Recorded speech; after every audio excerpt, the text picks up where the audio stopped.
Napakahusay na idea sa pagtatanim ng sitaw sa balde, mahaba, malusog, at higit sa lahat maraming bunga. Sa video na ito ay masasaksihan natin kung paano ito gagawin at ang mga proseso. Tapusin ang video para may idea ka.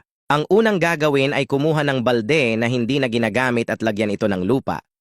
Mas maganda rin kung ang lupa ay buhaghag at malambot para malusog ang pamumuhay ng halaman mo na sitaw. Pagkatapos ay kunin ang binhi ng sitaw at itatanim na sa hinandamong taniman. Ibaon lang ng maayos sa lupa ng 2 to 3 inches ang lalim, sapat na ang 3 binhi na itatanim sa bawat balde para maluwag lang ang paglago ng ugat ng halaman na sa ganon ay malusog ang paglago ng mga tangkay ng halaman. At huwag din kalimutan diligan ng tubig pagkatapos mong magtanim para mabilis makaka-recover ang halaman at mabilis tumubo.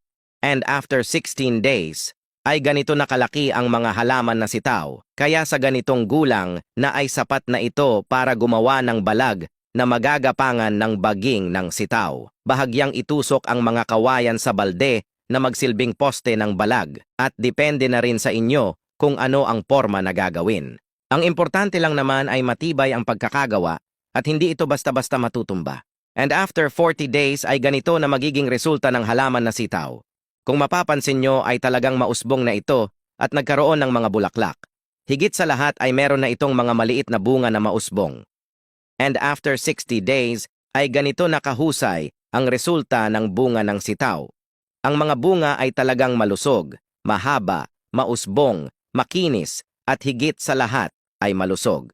At sa ganitong gulang na ay sapat na para makapag-harvest ka ng sitaw sa unang pagkakataon. Napakasulit na ideya sapagkat hindi mo na kailangan ng malawak na lupa para makapagtanim ng sitaw. Simpleng balde na may lupa ay pwede ka na makapagtanim ng sariling gulay sa bakuran ng bahay. Ang kagandahan pa nito ay konti lang ang space na kinakailangan kung sa balde lang nagtanim. Kung gagawin mo ito ay malaking tulong sa'yo para makatipid sa araw-araw mong inuulam. Higit sa lahat ay nakakasiguro ka na ang gulay na inyong kinakain ay talagang organic at walang halong chemical na maaring makasira sa kalusugan ng tao dahil ikaw mismo ang nagtanim nito. Bukod pa sa nakakatipid ka ay pwede mo pa itong gawing pagkakitaan habang nasa bahay ka lang.